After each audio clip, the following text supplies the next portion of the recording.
Ladies and gentlemen, fasten your seatbelts, hold on tight. You're in for one crazy, epically cool, and amazing ride tonight on the Josh Nolan and Oliver Schultz Full Throttle Racing Show, #1 on YouTube. Tonight we have with us JJ and Johnny Venezia. How's it going, boys? It's going good. Not too bad. How are you? Good. So let's talk about your racing careers, guys, because I don't know, have I had you on here since we went over on YouTube or not? No, No. we've never been on here. Okay, so let's talk about your racing careers. Where did it all start for you guys? Um, it all started at MMRA in Waterford, Michigan, where we started racing quarter midgets. I started practicing in 2009. That was when I got my first car, and then Johnny started a couple years after me. Yeah, I just started because he was into it. And then even before that, our parents raced together, and that's how they met. Okay, when you guys if you guys can remember what it was like to strap into your cars for the first time, what was that feeling like for you guys? For me, it was kind of scary because I didn't really know what to expect. I just remember my parents telling me that when I did like my driving experience, like they host like a big driving experience for new people to come in and try it out. Every time I went around the track, I cried. They could hear me crying. But whenever they asked if I wanted to get out, I said I wanted to keep going. So I think I was a first, I didn't really know what to expect, but I think I was hooked right from the start. So For me, I don't remember the first time in the car, the driving experience. I remember watching him on the track and being scared. I didn't really want to do it at first. But I know in rookie and junior, I liked doing it and I was excited to race, but I would just hit a bunch of stuff. I know that. Okay, so how long, okay, with you guys' racing careers, how long did the success start rolling in as far as, hey, this is when we started winning races, this is when we started seeing progress with our racing careers? for me, it took a while because even though my our parents raced before we got into the quarter midgets, it's completely different. So it probably took me good 4 or 5 years to really get going. There was a couple spurts here and there where I would get some wins, but changing chassis and engines and all that stuff, it took us a while to get going. So I would say from until I was probably 9 or 10 is to when I really started picking up with it. For me, it was probably late in my junior year. I know I won, I think the 2012 Eastern Grands in junior Honda, and I was close to winning in junior Animal too. Um, so I just had to learn to keep the car out of the wall, really. Like I said, I would just hit a bunch of stuff. I was a little bit less scared of the car, in my junior years, but I really took off in probably late junior, and then I just kept improving. Okay, so with you guys' racing careers, how much success have you had as race car drivers? In the quarter midgets, we've had a lot of success. So really towards the end of our careers before we moved up to the big cars, we were running a lot of races and like regional series. I know I got a national win my last year racing quarter midgets, but with the micros, we've been working through a lot of kinks and problems these last 2 years that we've been racing them. So Yeah. We both have won some pretty big like national races. Like I won the Grands, he won the Toledo Nationals. So we had some good recognition there. In the 600s, it's been a little bit slower. Like you said, we've had some problems, a lot of engine problems. We haven't traveled a lot. We've mainly just been in US 24. We want to travel some more and get some more recon organization. recognition, but until we get the cars figured out a little bit more, can't really do that. Oh yeah. So JJ and Johnny, let's talk about your race car numbers now. Where did those numbers come from? What's the story behind the numbers on your cars? So I'm 75J. I could not tell you where 75 came from. Before that, I had a couple other numbers just from growing up, some different drivers I liked. Like when I was in quarter midgets, I was 43 a lot because of Richard Petty, but I don't know where 75 came from. And then the J, just for JJ, that's where the J came from. But it showed up somewhere and I'm just kind of stuck with it. So My number is 24J. The 24 is from Jeff Gordon. When I was younger, I always loved Jeff Gordon. He's my favorite NASCAR driver. And the J is just for Johnny, just my name. Okay, definitely. So JJ, the 75, I'm gonna tell you a little story about the 75. Up here where I'm at in Northwest Iowa, Southern Minnesota, 75 was pretty prominent in the 360 sprint car category because there was a team called the Summer Racing Group that had the 75 on their car and the Select Motors, and they used to put on one heck of a show. And they would do 108 miles an hour around a half-mile track in a 360 sprint car. Yeah, that's cool. We haven't been out there in those states yet. Maybe some point we can go out there, watch some races, maybe even race some races, but we haven't Yeah. ventured out there yet. So Johnny, you said 24, Jay. You were a Jeff Gordon fan. Did you Yeah. hear that? Did you hear that Jeff Gordon is now I think it's the president or CEO of Hendrick Motorsports now? No, I didn't know that. Yeah, he's the one that's kind of the head of Hendrick Motorsports. It's just Rick Hendrick just has the name on it, but majority of the day-to-day operations is run by Jeff Gordon. Yeah, I knew he was an announcer for NASCAR for the longest time after he retired, but I didn't know he was still that involved. Oh yeah, he heads up the whole William Byron, Kyle Larson, and trying to think who the other drivers they've got. The other Bowman, and I don't know if there's another driver or not, but he heads up all of their teams. He's the one that kind of goes to their meetings and stuff like that, and voices his opinion on stuff. Yeah, that's cool. So JJ and Johnny, what is your home racetrack you guys race on? So when we first started racing micros, it was Jackson Speedway out of Jackson, Michigan. It was about 45 minutes from our house, but this year they closed down. They just didn't have a whole lot of support, and it's sad that the racetrack closed. So now our closest racetrack is US 24 in Logansport, Indiana. So it's about 4 hours from our house. The drive kind of sucks, but we've Oh been yeah. talking with some Michigan drivers trying to get some more tracks opened up around here for us to run at. So what is your favorite racetrack you guys have raced on? For the micros, we've only run two tracks. So mine is US 24. Now there was a bunch of quarter midget tracks that we each like because we traveled around a lot more with those. So Okay. Yeah, same. My favorite micro track's US 24 compared to Jackson. So out of the quarter midget, what was your guys' favorite tracks? um there's a handful that I liked for different reasons. You raced on a bunch of different. We raced on small tracks and big tracks. I like the smaller tracks, the more tighter tracks. So there's one in Lansing. We just call it Lansing. They have a different name that they call it by, but it's a tight little bull ring. It's hard to pass, but I mean, I always did well there. I enjoy the track, so it was a lot of fun. My favorite is definitely Columbus Indoors. I just liked how tacky the track got, and I loved racing A there, and I liked that it was indoors and how hard the racing was and how fast it was. Okay. So JJ and Johnny, let's talk now. Okay, when you guys are getting strapped into your race cars, what's your thought process like? What helps get you psyched up and motivated to go out there and do what you do?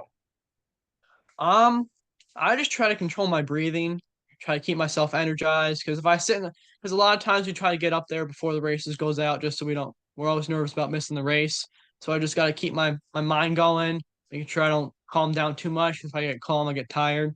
Because with the micros, we race at night, so we're going out on the track 10, 11, 12 o'clock at night. So I just try to keep my mind going, making sure I'm not getting too out of it. I just keep myself occupied, just thinking about what I can do in the race, like where I start, um, how the track is looking throughout the night. And we race outlaw, so we have shock adjusters. So I'm thinking of, what I could do there and how the track might be. So my big question is, being as you both are running outlaws, does the brotherly rivalry happen on the track where you're like, man, it's gonna go down? Yeah, Yeah. honestly, a lot of times it does.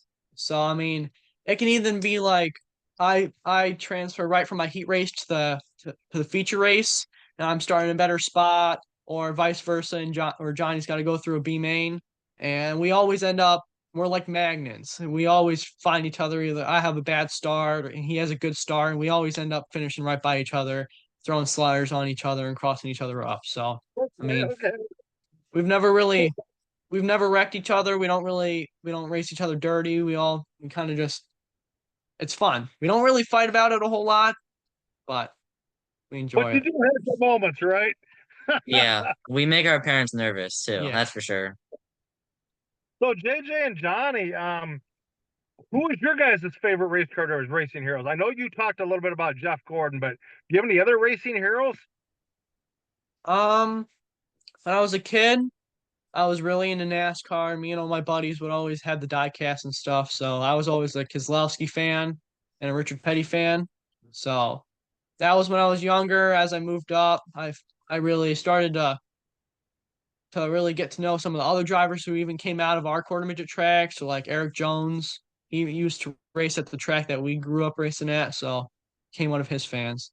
And then um yeah, I'm starting to get into the dirt stuff. So I'm looking into like David Gravel and some of those other guys who also race quarter midgets that I'm starting to follow.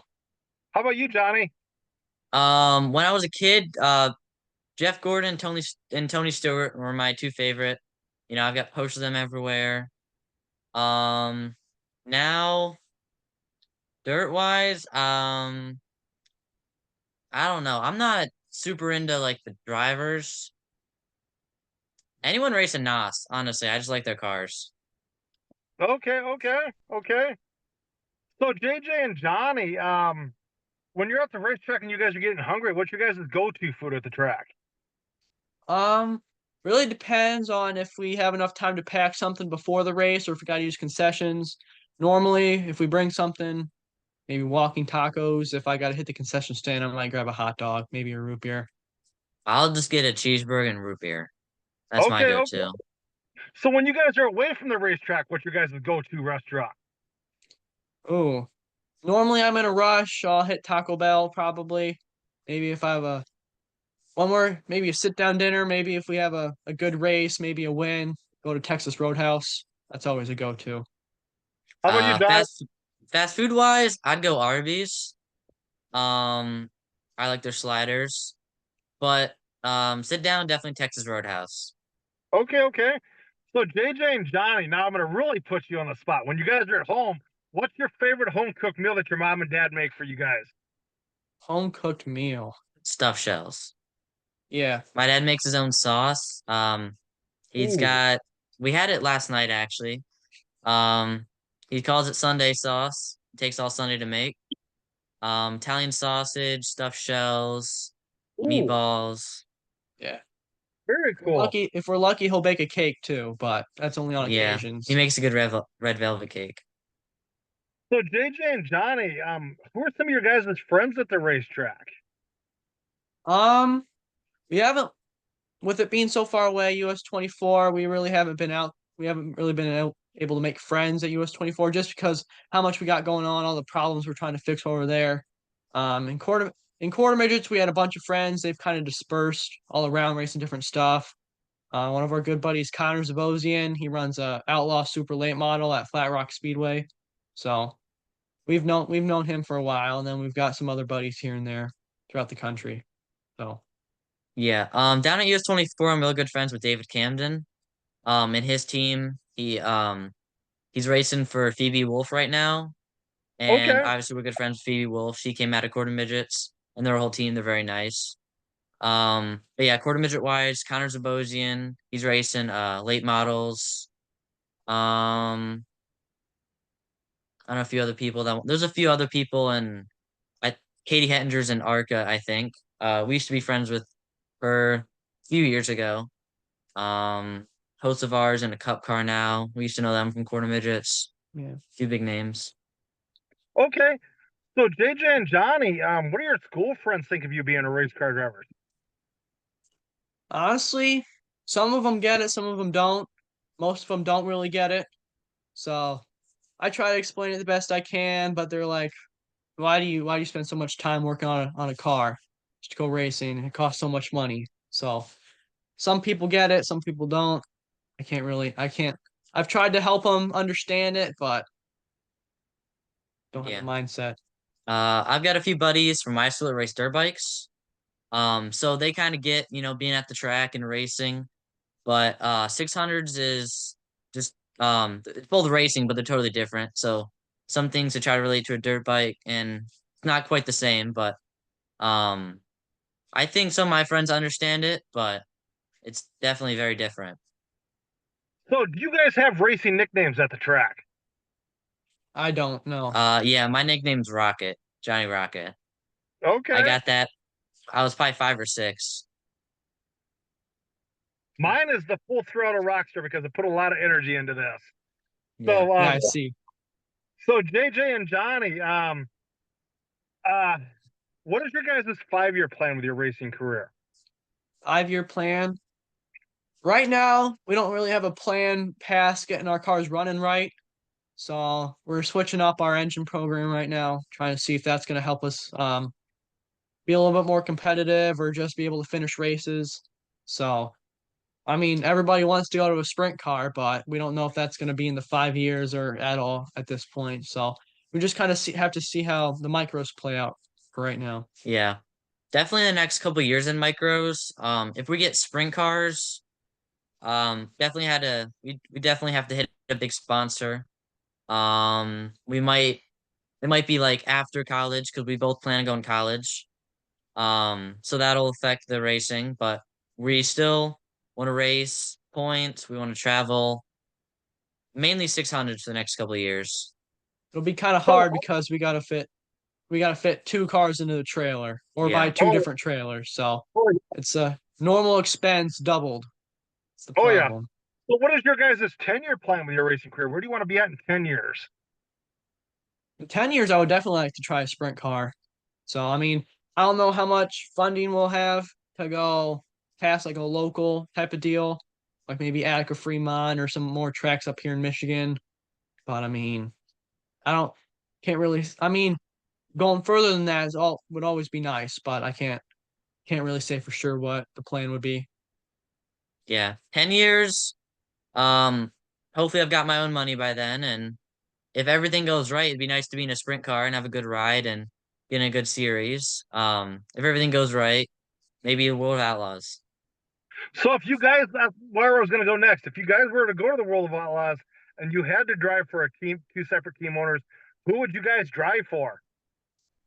Oh, um, I couldn't even tell you. There's so many good teams out there. I don't even know who to choose from. I mean, yeah, I couldn't even tell you.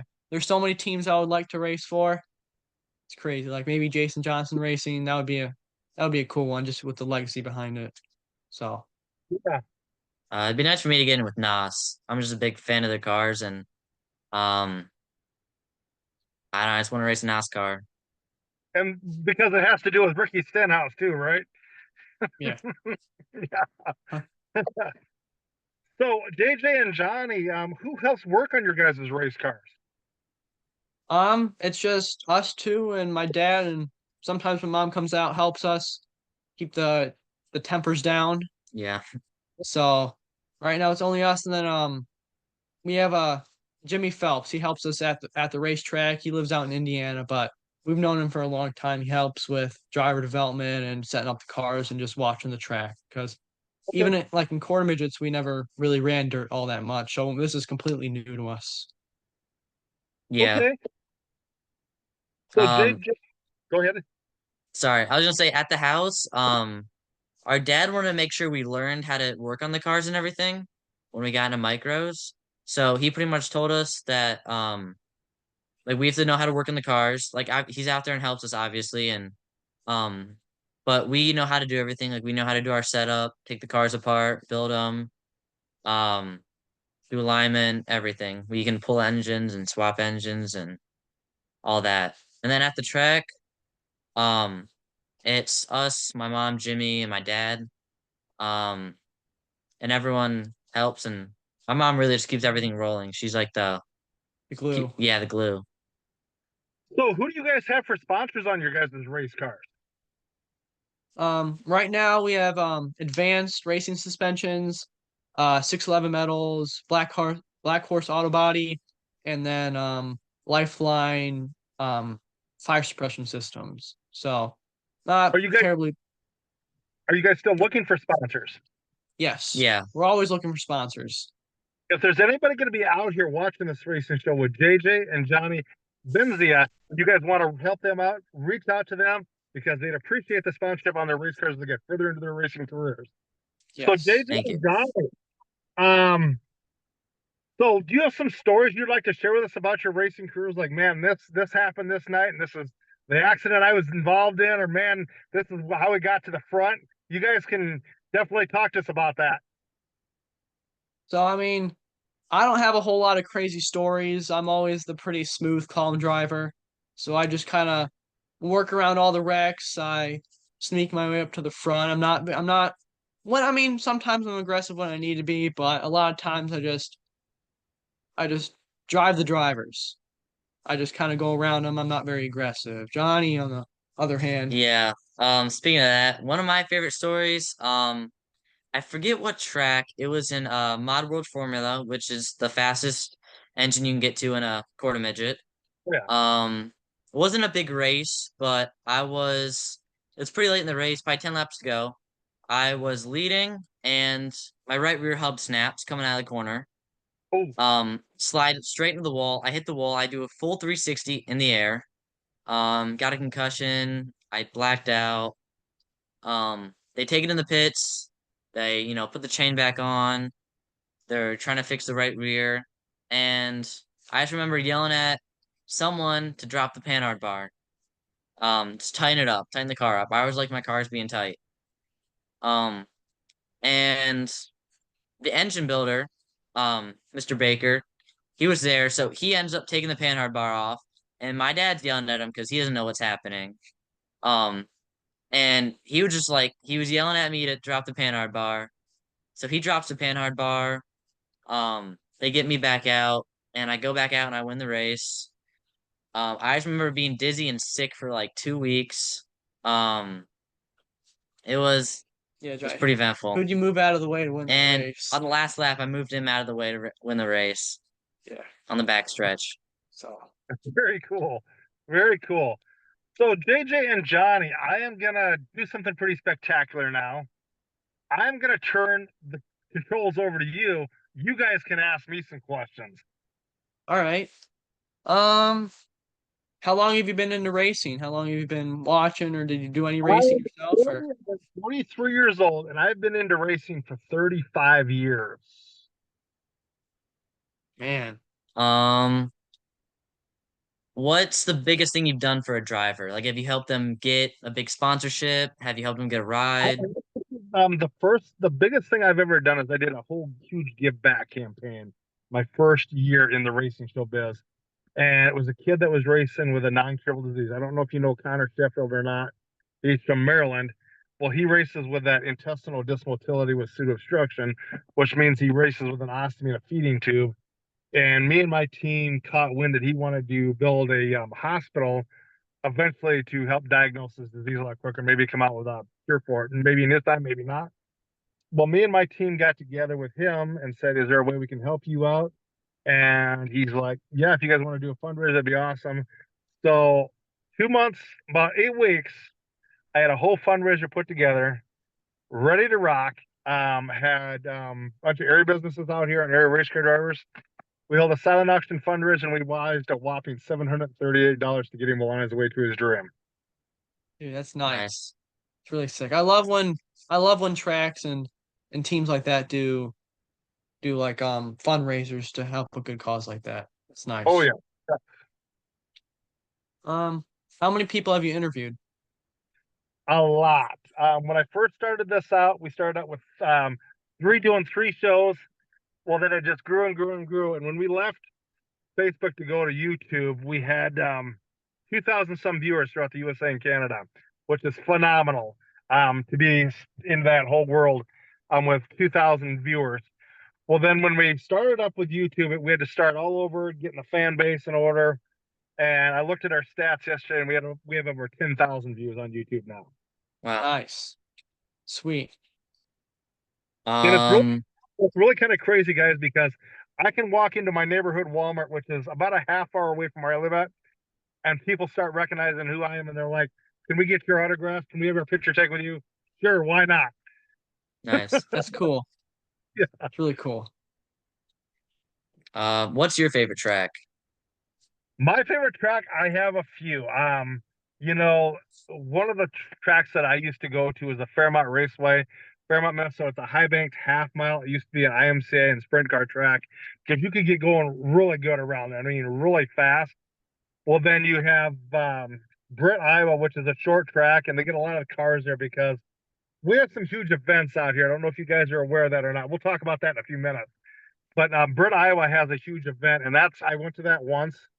And then also Knoxville Raceway because Knoxville Nationals. That's if you love dirt track racing or any type of racing, you got to get to Knoxville. That's a huge deal on its own.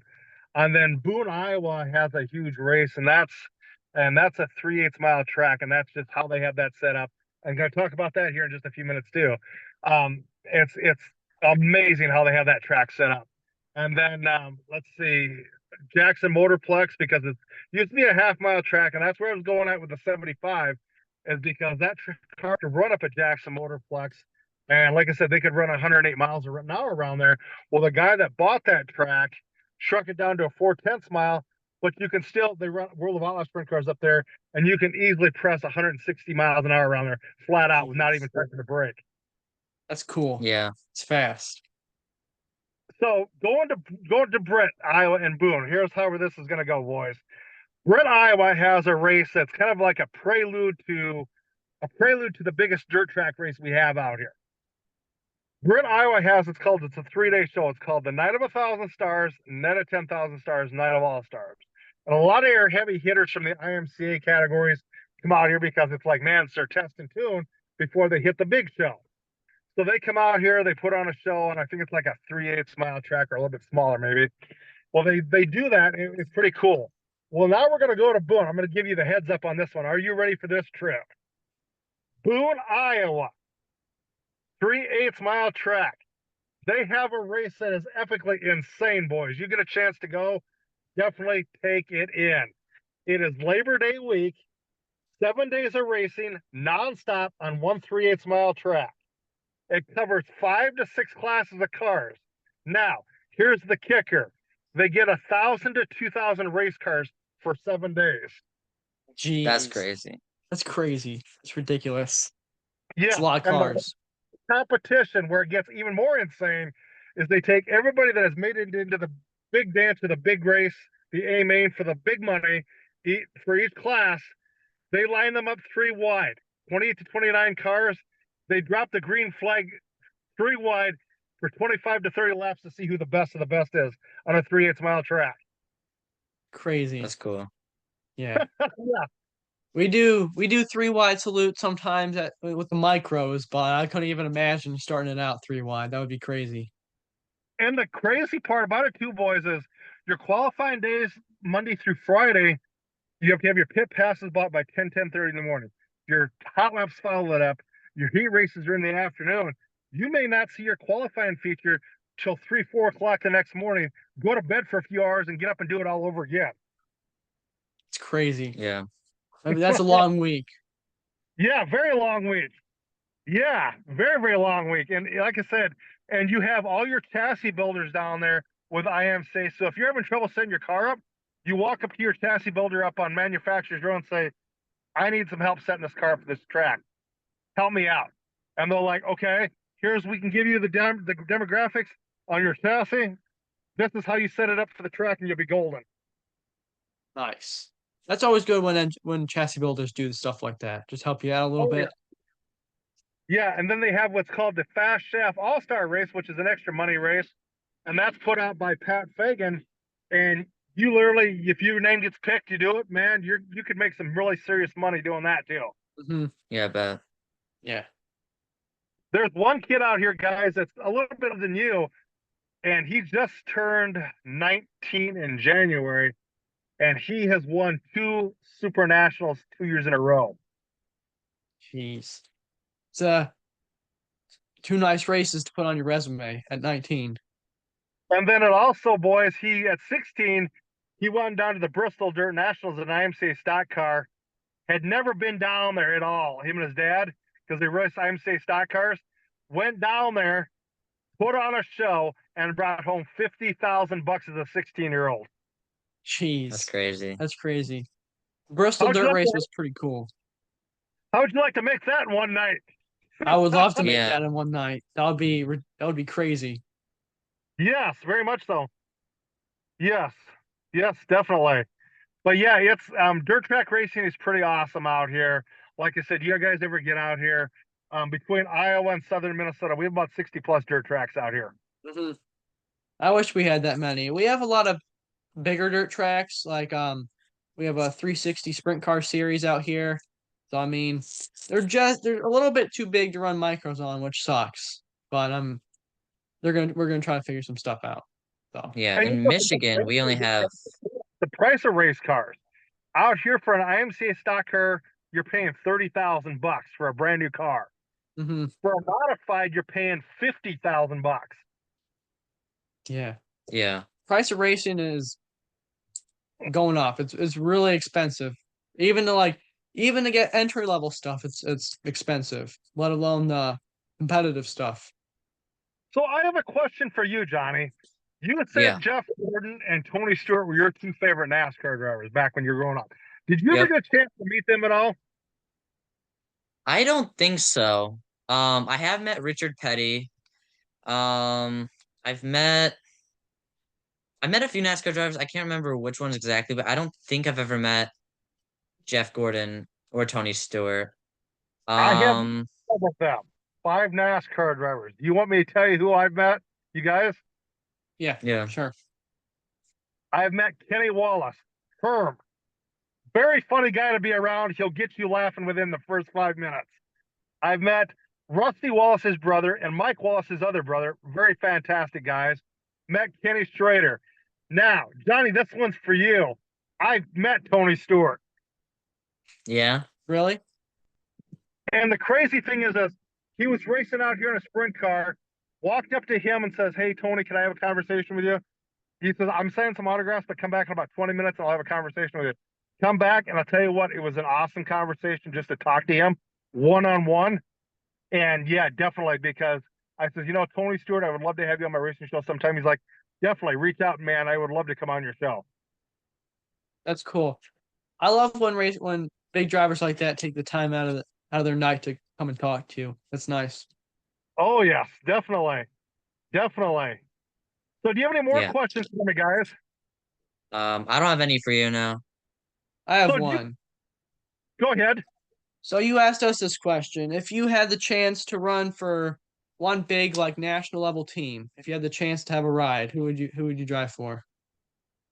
I've thought about this over the years. The one race that I've always wanted to do and thought, man, it would be cool to do it. And if I would win it, that would be even better. I would love to race the Indy 500 because that is Mhm. just absolutely amazing all on its own. That would be very Yeah. cool. Yeah. A lot of people And dream about that. I'd love to drive for Andretti Autosport because I know some things about Michael Andretti that, he treats his team very, very, very well. hmm Yeah, he's got a big legacy behind him too. Do you guys know what happens when you win the Indy 500? What happens? No, I don't. You win the Indy 500, you cross the yard of bricks, okay? They roll your car into victory lane. They give you a bottle of milk. So that's on the questionnaire card you fill out when you do your orientation or when you go to qualify. What type of milk you like to drink? So you get a great big ice cold bottle of milk to drink. hmm Then you get a wreath wrapped around you. Well, then the next day you go to the most awesome ceremony you'll ever go to. It's a really big award ceremony, and the announcer Dave Calabro, I think is who is announces now. He'll call you up on stage, you and your team, and you're up there, and he'll be like, "JJ or Johnny." I'm just going to use you guys for instance. JJ or Johnny. Well, I've got something in my hand for you guys right here, and you're like, "Man, what? You got our paycheck?" Yes, I do. And he'll be like, "This is all for you. Your team gets a separate check." And you're like, "Really? How much did I make?" $3.5 million for that one race alone. Jeez, That's crazy. man, dude, that's a lot. That's a lot of money. Plus, you get a Diamond Championship Indianapolis 500 ring that you and your team get. Then on top of that, he'll say, "Well, I've got one more surprise for you guys," and you're like, "Well, what's that?" Well, you know who one of the title sponsors of the Indy 500 is? And a lot of them are like, "Yeah, Chevrolet."